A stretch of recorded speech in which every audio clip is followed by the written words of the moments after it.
আজকে আমাদের আজকে আমাদের পড়া জি ভাই সবক নম্বর 5 হারাকাত।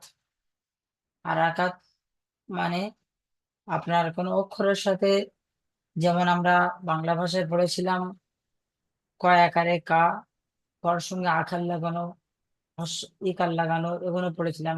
কয় আকারে কে। আমাদের এখানে আরবি ভাষাও ঠিক তেমন ভাবে 3 রকম ভাবে। একটা আকার যুক্ত হবে, একটা হচ্ছে আপনার হর্ষ যুক্ত হবে, এবং একটা হর্ষ যেমন যুক্ত উ। ঠিক আছে। সবক নম্বর 5 আপনারা দেখেন। সবক নম্বর 5 হারাকাত।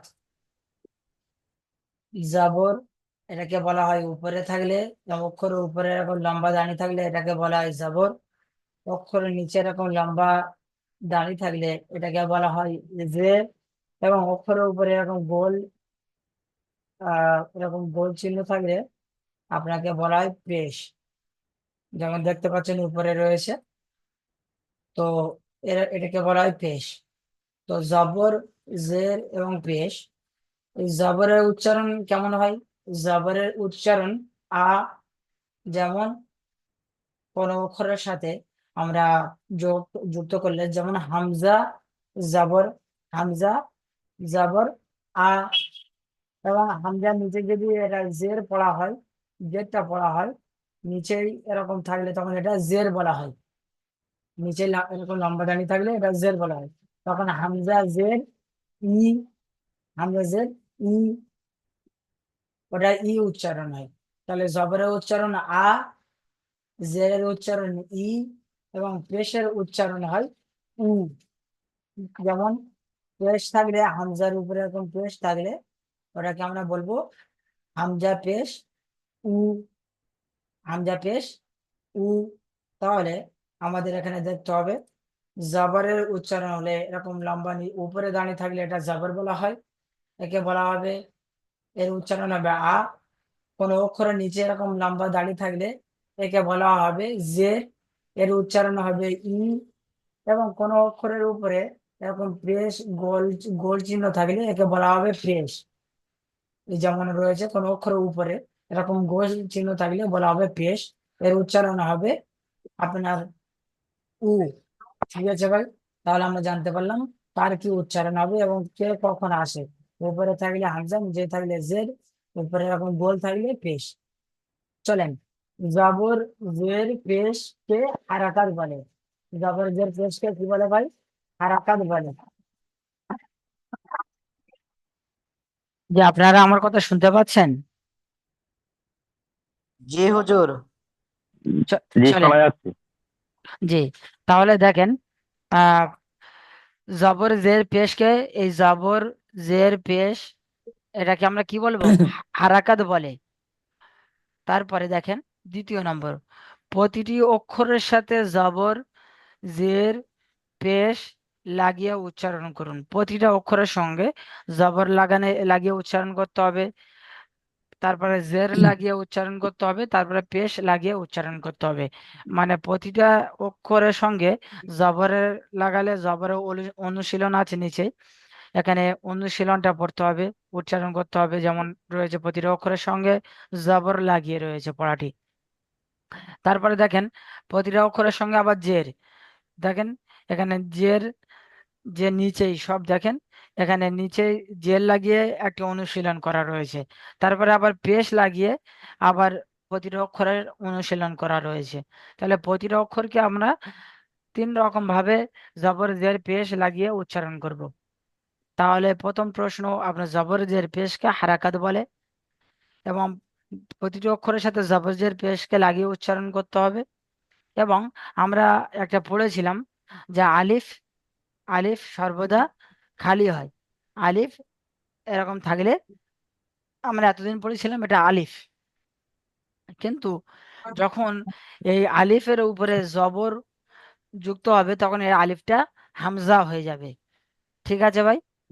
আবার যদি এই আলিফটার উপরে আমরা জের লাগাই, আলিফটার নিচেই যদি আমরা জের লাগাই, তো এটা হামজা হয়ে যাবে, তখন আলিফ বলা হবে না। ওরকম যদি পেশ লাগাই তখন এটা আর আলিফ থাকবে না, এটা হামজা হয়ে যাবে। তাহলে কখনো আলিফের সঙ্গে জবর যুক্ত হলে তখন এটা হামজা জাবার আ বলবো, আলিফ বলবো না। এরকম আলিফের নিচে জের হলে তখন হামজা জের ই বলবো, আলিফ বলবো না, হামজা জের বলবো। এরকম হামজা আলিফের উপরে পেশ থাকলে তখন এটা আমরা আলিফ আর বলবো না, বলবো হামজা পেশ উ। ঠিক আছে জি। তাহলে দেখেন, আলিফ সর্বদা খালি হয় যখন আলিফের উপরে জবর, জের, পেশ ও ইত্যাদি এসে যাবে, তখন আলিফকে হামজা পড়তে হবে। আলিফকে তখন হামজা পড়তে হবে, আলিফ পড়া যাবে না। চলেন আমরা দেখি। দেখেন, এখানে আমাদের সবকের মধ্যে দিয়েছে হামজা জাবর আ, হামজা জের ই, হামজা পেশ উ। তাহলে আমরা প্রথমে জবর দিয়ে আমরা পড়ি, হামজা জাবার আ, বা, জাবার বা। হামজা টান নেই, তাই টান দেব না। এখানে আমরা অক্ষরটা টান দেব, অক্ষরটা টান দিয়ে যেমন বা, জাবার বা, বা আসার পরে তো আমরা আর টান দেব না। বা আসার বার উপরে যখন হারাকাত যুক্ত করছি, যখন হারাকাত যুক্ত হয়ে যাচ্ছে জবর বা জের বা পেশ যখন যুক্ত হয়ে যাচ্ছে কোনো অক্ষরের সঙ্গে, তখন সে অক্ষরটি আর টান হবে না, সে অক্ষরটি টান হবে না। যখন কোনো অক্ষরের সঙ্গে হারাকাত যুক্ত হবে, এই কথাটি ভালো করে নোট করে রাখবেন মাথায়। কোনো অক্ষরের সঙ্গে জবর হোক, আলিফ থেকে নিয়ে ইয়া পর্যন্ত কোনো অক্ষরের সঙ্গে যখন আপনার হারাকাত যুক্ত হবে, হারাকাত কাকে বলে? জবর, জের, পেশ। এই তিনটে অক্ষরে, তিনটে জিনিসের মধ্যে কোনো একটি জিনিস জাবার বা জের বা পেশ কোনো অক্ষরের সঙ্গে যখন যুক্ত হবে, তখন সে অক্ষরটিকে আমরা আর টান দেব না, সেটা স্পিড পড়তে হবে। যেমন হামজা আলিফ জাবার, হামজা জাবার আ, একদম স্পিড বলবেন। এমনি আলিফ টান হয় না, হামজা টান হয় না, সেজন্য স্পিড বলবেন। হামজা জাবার আ, বা, জাবার বা। প্রথম বা, ওটা অক্ষরে টান দিলাম, এক আলিফ পরিমাণ টান। কিন্তু তারপরে বা জাবার লাগানোর পরে দেখেন বা, জাবার বা, স্পিড বললাম। তারপর দেখেন তা, জাবার তা। তারপরে দেখেন সা, জাবার সা। তারপরে দেখেন জিম, জাবার যা, জিম জাবার যা, 3 আলিফ পরিমাণ টান দিলাম অক্ষরে, কিন্তু জবর লাগানোর পরে তখন আর টান দেব না, কারণ এ আর টান হবে না। হারাকাত যখন এই অক্ষরের সঙ্গে যুক্ত হয়ে গিয়েছে, জবরের পেশ যখন অক্ষরের সঙ্গে যুক্ত হয়ে গিয়েছে, তখন সে অক্ষরটাকে আর টান দিয়ে পড়া যাবে না। তখন জিম জাবার যা, তারপরে হা, জাবার হা, তারপরে খ, জাবার খ, দাল জাবার দা, দাল জাবার দা। ঠিক আছে। জাল, জাল জাবার জা। ঠিক আছে। র, জাবার র, জা, জাবার জা। আমার সঙ্গে সঙ্গে সব মনে মনে পড়েন, মিউট করে দিয়ে।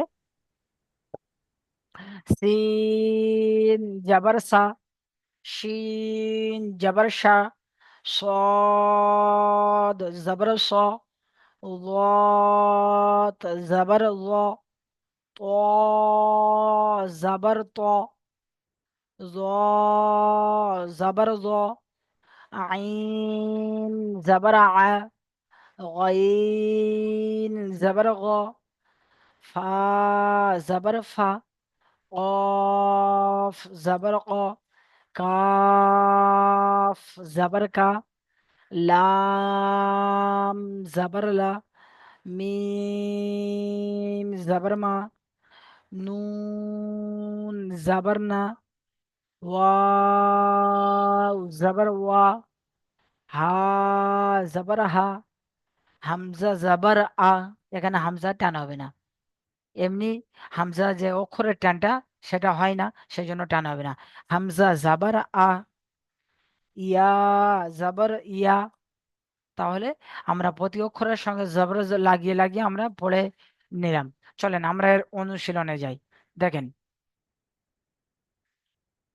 আমরা জবরের অনুশীলনে চলে আসি। এটা আমাদের জবরের অনুশীলন। জবর, দেখেন আমাদের এখানে প্রথম এই এই শব্দটি, এই শব্দটি আমাদের দেখতে হবে। আইনের ওপরে কি আছে? জবর আছে। ইজরা করবেন, এটাকে বলা হয় ইজরা।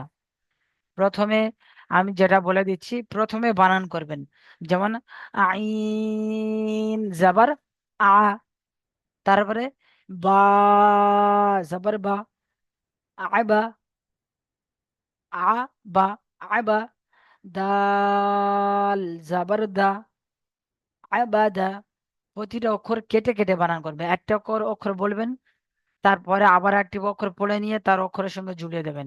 একবারে তিনটে অক্ষর একসঙ্গে পড়ে নিয়ে তারপরে যে আবাদা বলবেন, না। একেবারে তিনটে অক্ষর বানান করে নিয়ে তারপরে যে আপনারা একসঙ্গে পড়বেন, না, এরকম করবেন না। প্রতিটা অক্ষর যদি ওরকম পড়েছেন তো ওরা বানান ভুল বলে গণ্য হবে। ঠিক আছে? প্রতিটা অক্ষরকে আলাদা আলাদা ভাবে বানান করতে হবে।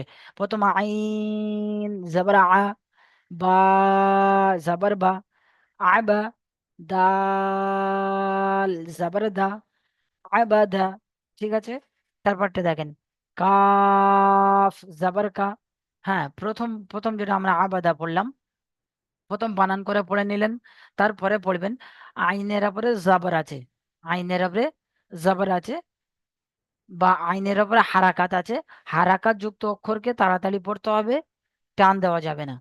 হারাকাত যুক্ত অক্ষরকে, যেমন আইন, এই আইন আছে, আইনের উপরে কি হারাকাত যুক্ত হয়েছে, তখন আইনটাকে তাড়াতাড়ি পড়তে হবে, টান দেওয়া যাবে না।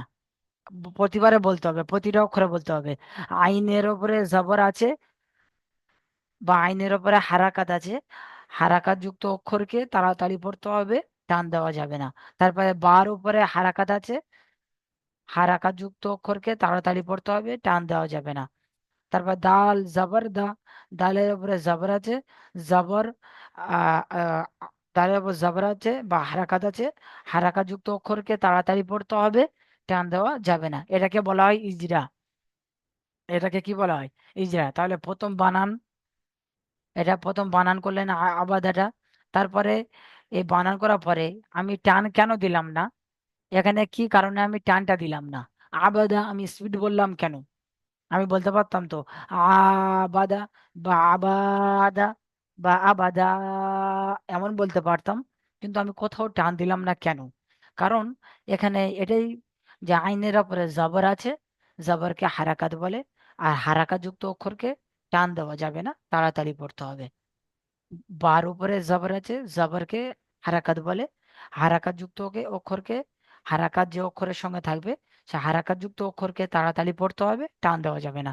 দাল জবর দা, দালের উপরে জবর আছে, জবরকে হারাকাত বলে। উপরে পড়েছি জবর পেশকে হারাকাত বলে।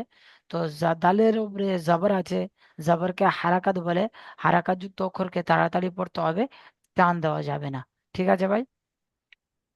চলেন, শাহিদ কিরমানি ভাই কিছু বলবেন?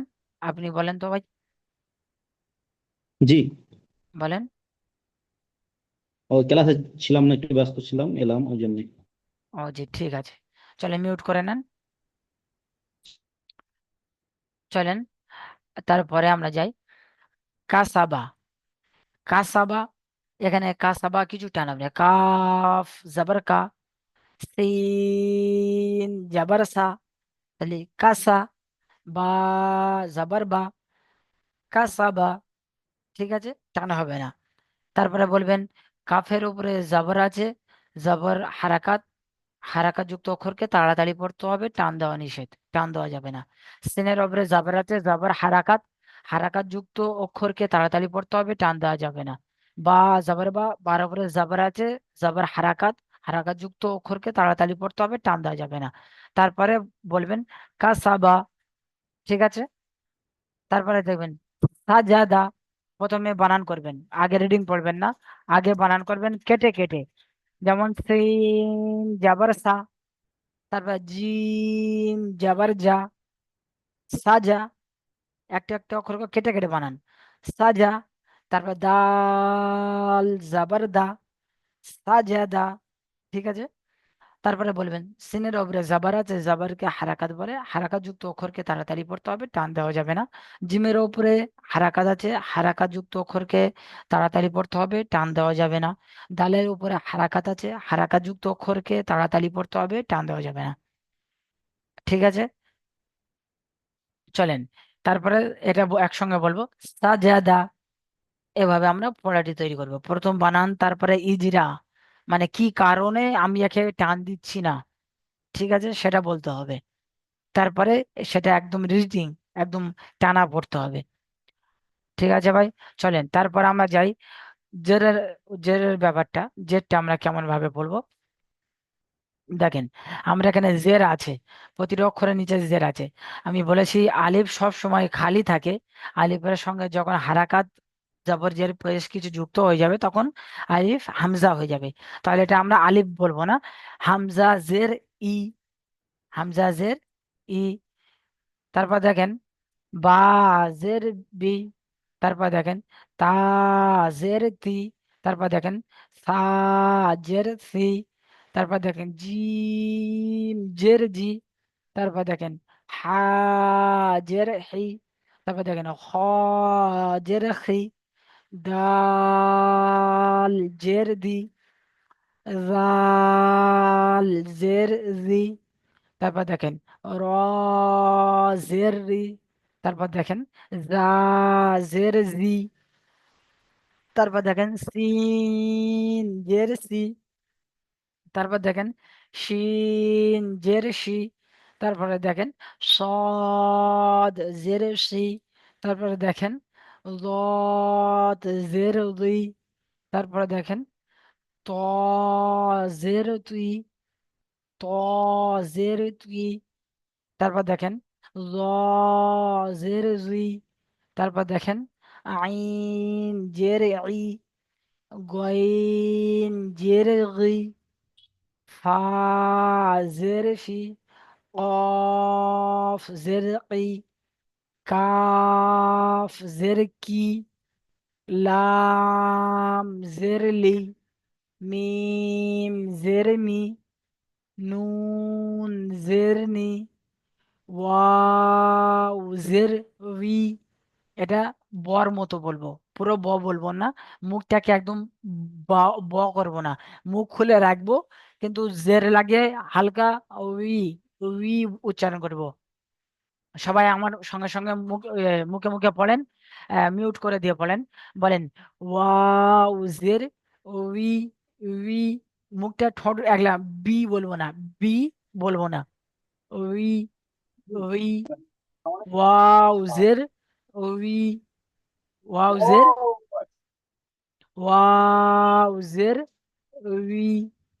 ঠিক আছে, তারপর দেখেন হামজা হাজের হি, হাজের হি, তারপর দেখেন হামজা জের ই, ইয়াজের ই। তাহলে আমাদের আমরা জেরের অনুশীলন পড়বো এবার। দেখেন আমরা নিচের দিকে গিয়ে জেরের অনুশীলনটা পড়বো আমরা। জের দেখেন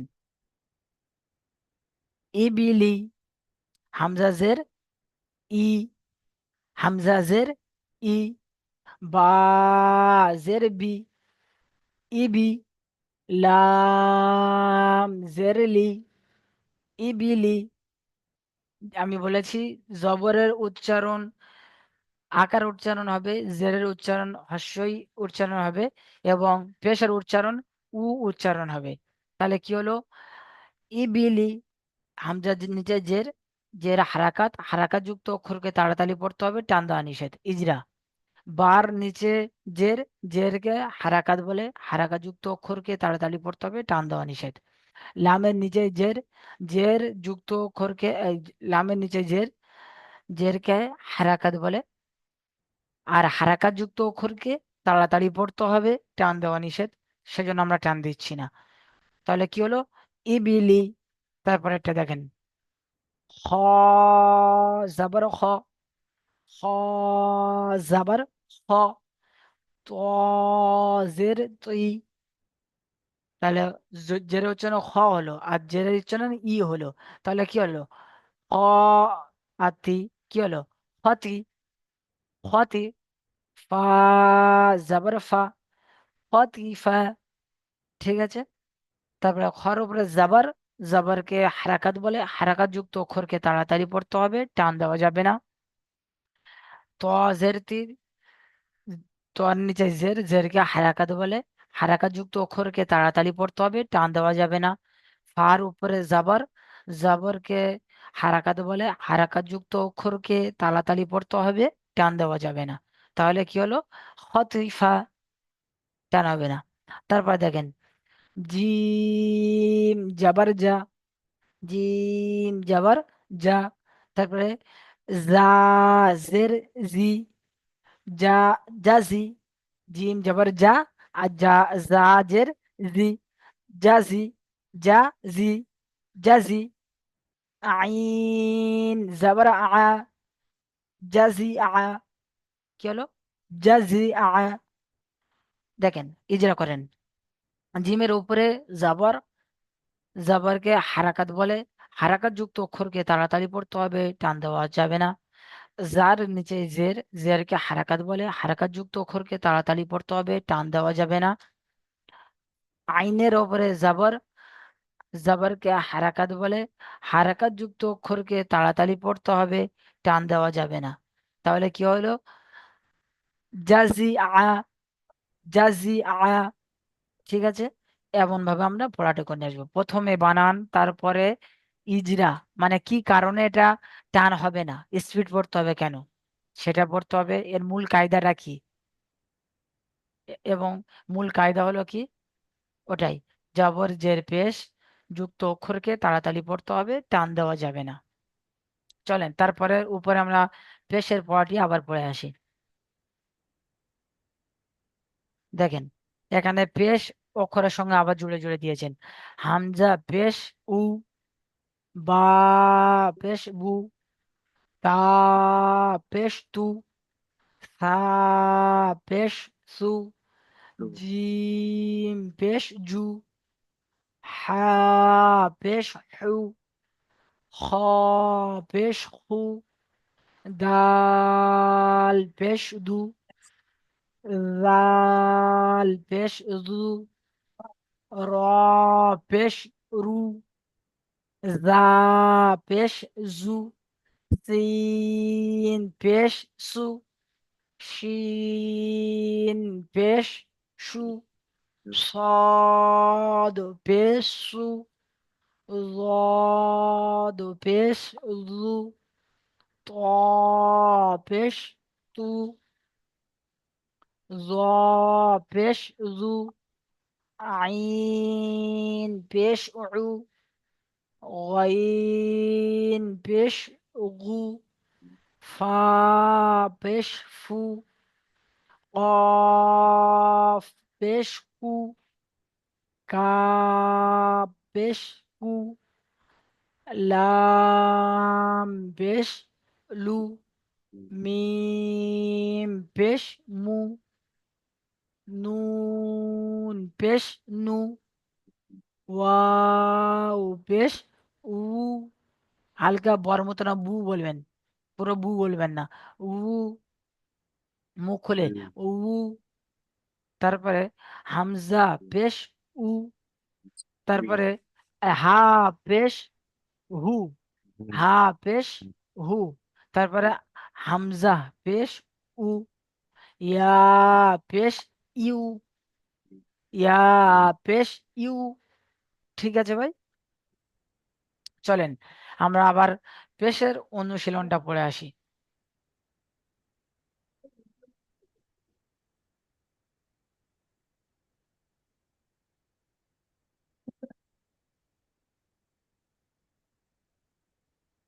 চলেন আমরা এবার পড়ব পেশের অনুশীলন। দেখেন, সিন পেশ সু, উপরে কি পড়েছি, সিন পেশ সু, দাল পেশ দু, সুদু, সিন পেশ সু, সুদু সু। ঠিক আছে, সিনের উপরে পেশ, এবার ইজা করব। সিনের উপরে পেশ, পেশকে হারাকাত বলে। হারাকাত যুক্ত অক্ষরকে তাড়াতাড়ি পড়তে হয়, টান দেওয়া নিষেধ। দালের উপরে পেশ, পেশকে হারাকাত বলে। হারাকাত যুক্ত অক্ষরকে তাড়াতাড়ি পড়তে হয়, টান দেওয়া নিষেধ। সিনের উপরে পেশ, পেশকে হারাকাত বলে। হারাকাত যুক্ত অক্ষরকে তাড়াতাড়ি পড়তে হয়, টান দেওয়া নিষেধ। তাহলে কি হলো? সুদু সু। তারপরে দেখেন, আইন পেশ উ, লাম জের লি, উলি, উলি, উলি, মিম জাবার মা, উলি মা। ঠিক আছে। আইন, আইনের উপরে পেশ, পেশকে হারাকাত বলে, হারাকাত যুক্ত অক্ষরকে তাড়াতাড়ি পড়তে হয়, টান দেওয়া যাবে না।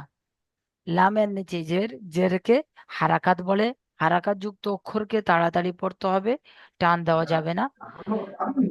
মিমের উপরে জাবর, জাবরকে হারাকাত বলে, হারাকাত যুক্ত অক্ষরকে তাড়াতাড়ি পড়তে হবে, টান দেওয়া যাবে না। তাহলে কি হলো? উলিমা। তারপরে দেখেন, নুন পেশ নু, صاد جر سي، نوصي، را زبر را، نوصي را। তারপরে নুনের উপরে দেখেন পেশ, পেশকে হারাকাত বলে, হারাকাত যুক্ত অক্ষরকে তাড়াতাড়ি পড়তে হবে, টান দেওয়া যাবে না। সদের নিচে জের, জেরকে হারাকাত বলে, হারাকাত যুক্ত অক্ষরকে তাড়াতাড়ি পড়তে হবে, টান দেওয়া যাবে না। রর উপরে জাবার, জাবারকে হারাকাত বলে, হারাকাত যুক্ত অক্ষরকে তাড়াতাড়ি পড়তে হবে, টান দেওয়া যাবে না। এটা হলো ইজরা। এবার রিডিং পড়বো, নো সি র, নো সি র। ঠিক আছে ভাই? জি। আমাদের এভাবে আমাদের প্রতিটি পড়া প্রথম থেকে নিয়ে একদম আমাদের সবক নম্বর 5-এর একদম প্রথম থেকে আপনাদের এই পড়াটি থাকলো। যে জবর জের পেশকে হারাকাত বলে কেমন ভাবে বলে দিয়েছি, শুরু থেকে আপনারা শুনেছেন। এবং কিভাবে পড়বেন, জবর পেশ যুক্ত অক্ষরকে তাড়াতাড়ি পড়তে হবে, টান দেওয়া যাবে না। জবর পেশ যুক্ত অক্ষরকে মানে হারাকাত যুক্ত অক্ষরকে তাড়াতাড়ি পড়তে হবে, টান দেওয়া যাবে না। আর আলিফ সব সময় খালি থাকে, যখন হারাকাত যুক্ত হয়ে যায় তখন হামজা হয়ে যায়। ঠিক আছে, চলেন নিচের দিকে যাই আমরা। আমাদের পড়ার সঙ্গে সঙ্গে প্রতিটি জবরের অনুশীলন পড়বো, তারপরে জের পড়ে নিয়ে জের অনুশীলন পড়বো, তারপরে পেশ পড়ে নিয়ে পেশের অনুশীলন পড়বো। এখানে আপনাদের দেখেন কিছু নোট দিয়েছে যে বানান করার পদ্ধতি, বানান করার পদ্ধতি। আবাদা কিভাবে আমরা বানান করব, এখানে দিয়েছে আইনের উপরে জবর আ, আইন জবর আ, বা জবর বা, আবা, এবং দাল জবর দা, আবাদা। এটা পুরোটা কি হলো? আবাদা। এটা আমাদের বানান করা পদ্ধতি দিয়েছে। দেখেন তারপরে ইজরা কেমন ভাবে করবেন, মানে কি কারণে এটা টান হচ্ছে না সেটাই বোঝাচ্ছে। আইনের উপরে জবর এসেছে, জবরটি হলো হারাকাত, হারাকাতকে তাড়াতাড়ি পড়তে হয়, টান দেওয়া নিষেধ। ঠিক আছে, এটা এইভাবে ইজরা প্রতিটি পড়া করতে হবে, প্রতিটি পড়াতে আপনার এভাবে ইজরা করে করে পড়ে যেতে হবে। ঠিক আছে। এবং প্রশ্নমালার মধ্যে দেখেন কিছু প্রশ্ন রয়েছে যে হারাকাত কাকে বলে, হারাকাত কাকে বলে, প্রথম প্রশ্ন। এবং দ্বিতীয় প্রশ্ন ফকি, ফকিদা, ফকিদা এই শব্দটি বানানকরণ, তারপরে ইজরা করতে হবে। প্রথমে বানান তারপরে ইজরা করতে হবে। এটা হলো প্রশ্নমালার আপনাদের প্রশ্ন থাকলো। ঠিক আছে, আমরা সবক নম্বর 5টি ইনশাআল্লাহ খুব সুন্দরভাবে আমরা পড়া করে আসব। যদি আমরা সবক নম্বর 5টা আমরা ভালোভাবে পড়তে পারি, ভালোভাবে পড়াটি তৈরি করে আসতে পারি, তো আগের দিনে আমাদের জন্য খুবই সহজ হবে। যদি আমরা এই সবক নাম্বার 5টি যদি আমাদের কাঁচা হয়ে যায়, তো আমাদের আগের দিনের জন্য কাঁদতে হবে, পড়াটি খুবই কষ্টকর হয়ে যাবে। ঠিক আছে, ওই জন্য এই সবকটি খুবই মনোযোগ দিয়ে আমরা করে আসবো ইনশাআল্লাহ। ঠিক আছে ভাই, চলেন।